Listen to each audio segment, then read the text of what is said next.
Alright, hello everyone. This is a video about decimal to binary conversion and vice versa. And if you don't know what that means, that's okay. You should stick around because I plan on talking about it and, teaching you guys. I'd like this to be educational. So let's get into some details about specifically what I'm talking about. So if you study computer science or you study, um, you know, uh, anything technological, you might be in like informatics or something, or maybe you're just self-studying. This is going to be something that you need to know if you'd like to hand convert or to be able to hand convert binary to decimal or vice versa, right? So what's nice is if you just look up, right, new tab, decimal to binary conversion, what you'll get is this website right at the top. You can ignore this stuff. Rapid tables, right? Rapid tables is pretty much the first result there. So what I like about this site is it's great. So you can what you can do is convert from octal, hexadecimal to binary, all these things. So it's very helpful. It's very nice. So what I would like to talk about today is specifically, oh good lord, here we go. Yeah, so the decimal binary conversions. So yeah, this is called expansion the way I learned it. Complete expanded notation is kind of how my professor, my instructor, relays it to me and expects me to remember it.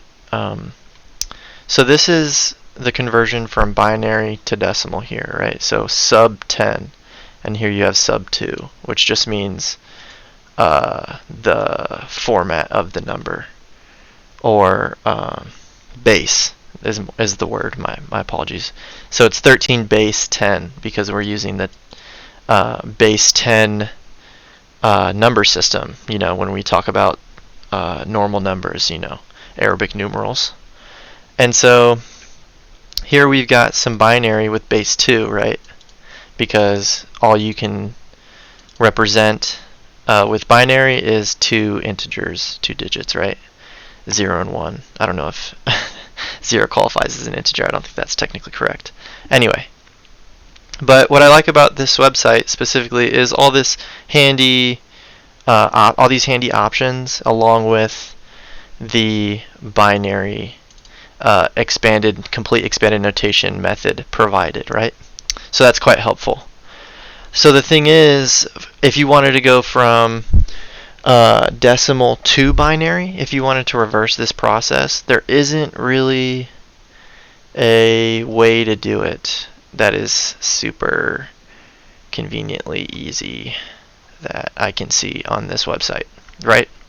So the answer that I have to that is the chop down the tree method, right? So that's why I've opened Excalidraw here. So what I learned in school, and so I go to a public university, so please trust me on that. I'm not trying to lead you astray here.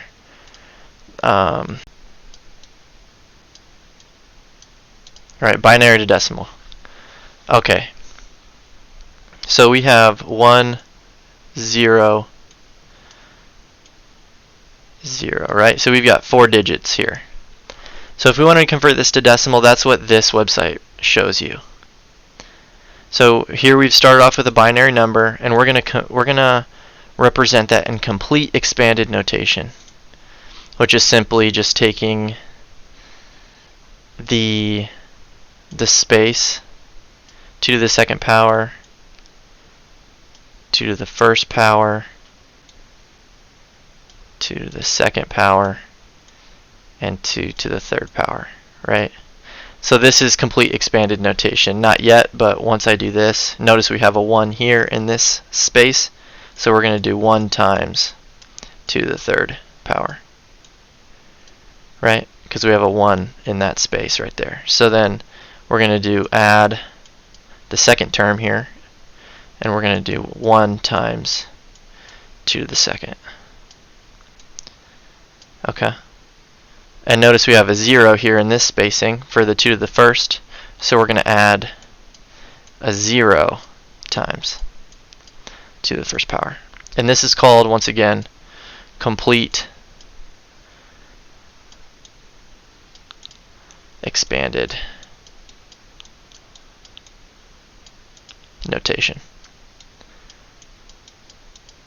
I'm going to put it like that. I'm sorry, this is completely unprofessional, but hopefully you guys are getting the gist. So it's going to be 0 times 2 to the 0th power.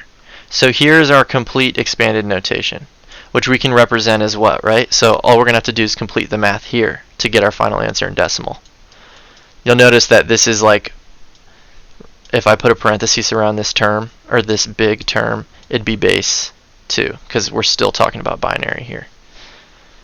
So then we're going to do 1 times 2 to the third, which 1 times 2 to the third is 8, right? Plus 1 times 2 to the second power, which 2 squared is 4, right?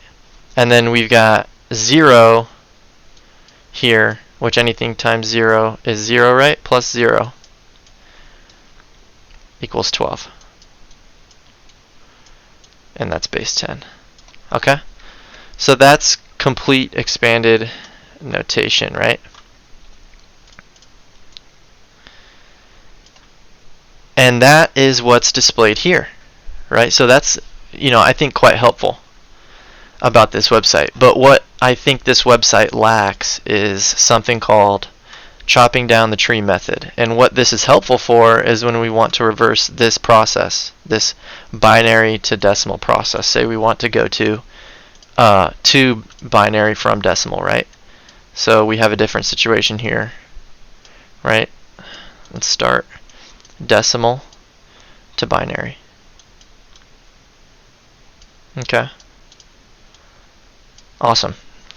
So basically what I learned in school was something called the chopping down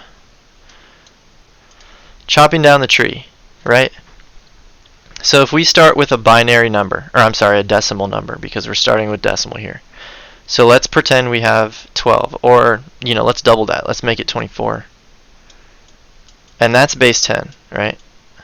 So we know what we're talking about. We're going to sub 10 there. So if we wanted to use the chop down the tree method, what we're going to do is use simple division. The long division method that we learned in school. Okay? So we've got the bracket here, the division bracket, and we're going to put 2 over here, right? So what we're going to do is we're going to divide 24 by 2, right? And so I'm going to write this down in a format that I think that you guys should follow, just because it is helpful in the way that I write this down. Anyway, so when you divide 24 by 2, what you're going to get is 12, right? And we're going to make sure to make a note of the remainder from this term down, right? Because we're going to keep going. Right, so 2 goes into 24 12 times with a remainder of 0.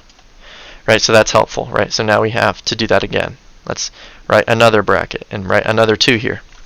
How many times does 2 go into 12? Well, 2 goes into 12 6 times, right? We know that. And with a remainder of 0 again. Awesome. Boom. So let's do that a third time. So 2 goes into 6 3 times. And that's remainder 0. Right? Let's do that again, 2.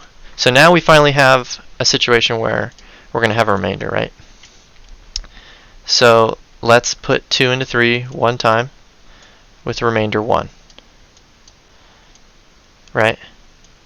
Now notice this is a 1. 2 doesn't go into 1, right? So we're going to put a 0 here with the final remainder being 1. Boom. Let's complete the format. So now you'll notice we have a line of remainders. We have a tree going on. And what we're concerned with is the remainders. Right? So this is called chopping down the tree because what we want to do is we're going to take the remainders going up and make that our final answer, right? You'd think that it'd be, okay, here's our answer, 0, 0, 0, 1, 1. There's our binary answer. That's incorrect. On the contrary, it's actually going up. So our final answer would be 1, right? 1, 0, 0, 0, base 2. Right, because we've gone up. Or you can think of it like this. You can erase this guy, get rid of that, and you can think of it like this. You can say, boom, first, boom, our second, boom, right, 0. So it's up to you how you'd like to think about it. But it's, I think, a very helpful method for conversions from decimal to binary. And if we wanted to check our answer, this is the same number over here. We'd do 1 times, we'd say 1, 0's place, 2's place. Oh my goodness, I'm confusing, sorry. This is wrong. Let's erase that, that, and that. Okay. Let's actually represent this correctly. To the 0, right? To the first, right? To the third. Here we've got to the fourth. And we've got to the fifth here. Okay? So here we've got 2 to the fifth plus 1 times 2 to the fourth plus 0 times 2 to the third. And then let's fill in the gaps so then I can finish writing this. 1 times 2 to the 0th. Oops. 0 times 2 to the 0th. Right? And what we have here is basically just 1 times 2 to the 5th plus 1 times 2 to the 4th, right? So 2 to the 5th is 32. 1's, 2's, 1's, 2. I've completely messed this up again. Sorry guys, let's redo this. Let's get an eraser going. So this is a 3 here when it should be a 2. So let's get rid of that. Get rid of that. Get rid of that. I think that could have stayed, but anyway. So let's go through this again. So here we've got a 1. That's 2 to the second. That's 2 to the third. And that's 2 to the fourth. Awesome. So now that this is 2 to the fourth, and this is 2 to the third. Okay. So now this is right. 0 times 2 to the second. And that's our first 0 term, with 2 to the 0 being our, last one. Okay. So here we have what is essentially 1 times 2 to the fourth plus 1 times 2 to the third. And so we know that 2 to the fourth is 16 plus 1 times 2 to the third is 8. And what does that give us? That gives us a hearty 24. Right? Okay. And so I wanted to not only demonstrate this method as a very handy method for decimal to binary specifically, but also wanted to talk about some things related to negative representation of binary as well. Okay, here we go. This is the program. So basically, what I want to show you and demonstrate here is if we do like 800, what I'm doing here is I've provided a number, we've given a window of negative 1023 and 1023 because I couldn't get the program to work beyond that window. I'm going to represent that number in binary, right?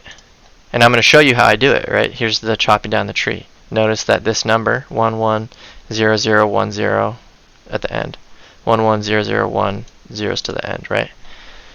I just want to show you and represent the chopping down the tree method here programmatically, along with a neat little program that's just going to show you the answer, and decimal to binary conversion program. But what I want to show you really is if I do this, right? If I highlight this specifically, we're going to look at 1, 1, 0, 0, 1, 0 to zeros to the end, right? This is just literally 800 base 10 turned into this number base 2. So if we exit out of this, let's rerun the program, and I'm going to provide negative 800. What you'll notice is this is the same number. This threw me for a loop when I was learning binary negative number representation. And so basically what this is the same number, just in negative form, right? So we've got negative 800 here is what I provided, but this is still the same binary representation as 800. It's just with a negative in front of it, right? It's like the exact same number. It's just throwing a negative in front of it, like the same we do with our number system, right? It's only when bits start changing, or this representation starts changing, when we introduce a way to represent that number given a particular format, and that's here the 1's complement representation, right? And the 2's complement representation. And so simply the 1's complement representation is just this number complemented, which just means we're going to flip every bit. If it's a 0, it becomes a 1. If it's a 1, it becomes a 0, right? If it's a 1, if it's a 1, it's a 0. I'm going to highlight those guys. Hopefully you're following my mouse here. But that's exactly what's going on here. So here we've got a 16-bit representation of negative 800 in binary. And we want to put that in 1's complement representation of that negative 800. So what we've done is just flipped every one of these bits to this value, right? And now we have a 1's complement representation. And so if we go into the code, let's drop this guy down. You'll notice that that's exactly all I'm doing. Here we've got 16-bit representation function. Here is the complement.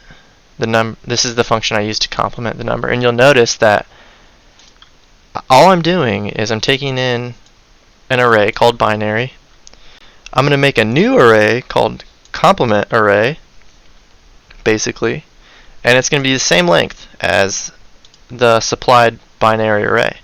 And I'm going to loop through every element in that array and then just flip the bit. If it's 1, let's fill the complement array with 0.